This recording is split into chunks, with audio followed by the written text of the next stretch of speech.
Hello everyone, ಇದು Friday vlog ಆಗಿರುತ್ತೆ. ಇವತ್ತು ನನ್ನ ಮಗಳದು ಭರತನಾಟ್ಯಂ ಪರ್ಫಾರ್ಮೆನ್ಸ್ ಇದ್ದಿದ್ದರಿಂದ ನಾವು ಮಧ್ಯಾಹ್ನನೇ ಮನೆಯಿಂದ ಹೊರಟ್ವಿ. ನಾವು ಹೋಗೋ ಅಷ್ಟರಲ್ಲಾಗಲೇ ನನ್ನ ಮಗಳು ಡ್ಯಾನ್ಸ್ ಗ್ರೂಪ್ ಅವರೆಲ್ಲ ಮೇಕಪ್ ಮಾಡಿಸ್ಕೊಂಡಿದ್ರು.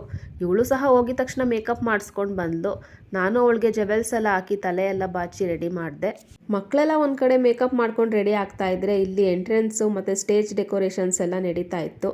ಎಲ್ಲ ಅರೇಂಜ್ಮೆಂಟ್ ಮಾಡ್ಕೊಳ್ಳೋ ಅಷ್ಟರಲ್ಲಿ ಈವ್ನಿಂಗ್ ಆಗೇ ಹೋಯಿತು. ಪ್ರೋಗ್ರಾಮು ಸ್ಟಾರ್ಟ್ ಆಯಿತು. ಮಕ್ಳುಗಳೆಲ್ಲ ತುಂಬಾ ಚೆನ್ನಾಗಿ ಡ್ಯಾನ್ಸ್ ಮಾಡಿದ್ರು. ಅದರಲ್ಲೂ ಇವ್ರು ಟೀಚರ್ ಮಾಡಿದ ಡ್ಯಾನ್ಸ್ ಅಂತೂ ತುಂಬಾ ಮೆಸ್ಮರೈಸಿಂಗ್ ಆಗಿತ್ತು. ಇನ್ವಿಟೇಷನಲ್ಲಿ ಇದ್ದಾಗೆ ಸರ್ವಂ ಶ್ರೀ ಲಲಿತಾರ್ಪಣಂ ಅಂತ ಇವ್ರು ಮಾಡಿದ ಪರ್ಫಾರ್ಮೆನ್ಸ್ ಎಲ್ಲ ನಿಜವಾಗ್ಲೂ ಲಲಿತೆಗೆ ಅರ್ಪಣೆ ಆಯಿತು ಅಂತ ನಾನು ಅನ್ಕೊತೀನಿ. ಪ್ರೋಗ್ರಾಮ್ ಎಲ್ಲ ಮುಗಿದ್ಮೇಲೆ ನಾವು ವಿವಿಪುರಂ ಫುಡ್ ಸ್ಟ್ರೀಟ್ಗೆ ಹೋದ್ವಿ. ನನ್ನ ತಂಗಿ ಅಂತೂ ತುಂಬಾ ಎಕ್ಸೈಟೆಡ್ ಆಗಿದ್ಲು ಫುಡ್ ಸ್ಟ್ರೀಟ್ ನೋಡೋದಕ್ಕೆ. ಅಲ್ಲಂತೂ ತುಂಬಾ ಫುಡ್ ಸ್ಟಾಲ್ಗಳಿದ್ವು. ಯಾವ ಕಡೆ ಹೋಗಿ ಏನು ತಿನ್ನೋದು ಅನ್ನೋದೇ ಗೊತ್ತಾಗ್ತಾ ಇರಲಿಲ್ಲ. Varieties of dosas, paneer recipes, momos, sweets, ice creams, rotis ತುಂಬಾ ವೆರೈಟೀಸ್ ಇತ್ತು.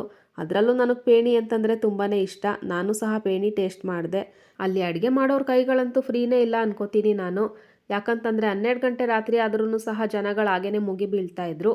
ಎಲ್ಲ ಫುಡ್ಡು ಟೇಸ್ಟ್ ಮಾಡಿದ್ದಾದಮೇಲೆ ನಾವು ಲಾಸ್ಟಲ್ಲಿ DBC ತೊಗೊಂಡ್ವಿ.